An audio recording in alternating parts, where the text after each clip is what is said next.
কৃত্রিম বুদ্ধিমত্তা প্রযুক্তি ব্যবহার করে নকল কণ্ঠ, ছবি আর ভিডিও অহরহই তৈরি করা হচ্ছে। আর এতে প্রতারণার ঘটনাও দিন দিন বাড়ছে। এমনকি এসবের মাধ্যমে ভুয়া তথ্য ছড়ানোর প্রবণতাও আগের তুলনায় অনেক বেড়েছে। এই সমস্যার সমাধানে চ্যাটজিপিটির নির্মাতা প্রতিষ্ঠান ওপেনএআই কৃত্রিম বুদ্ধিমত্তার মাধ্যমে তৈরি করা ভুয়া ছবি শনাক্তে ডিপফেক ডিটেক্টর টুল তৈরি করেছে।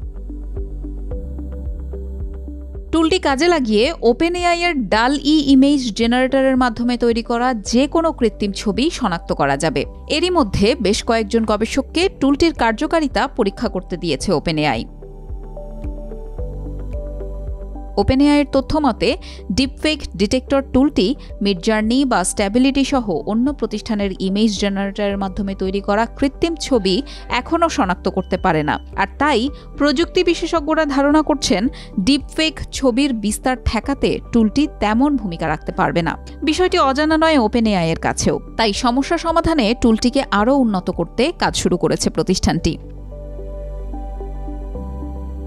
ওপেনএআই এর গবেষক সন্ধিনী আগরওয়াল বলেছেন, ডিপফেক ছবি বা ভিডিওর বিরুদ্ধে লড়াইয়ের কোনো কার্যকর উপায় নেই, তাই তারা নতুন গবেষণা শুরু করেছেন। নতুন টুলটি ডাল-ই3 ইমেজ মডেল ব্যবহার করে তৈরি করা ছবি ৯৮.৮% ক্ষেত্রেই সঠিকভাবে শনাক্ত করতে পারে।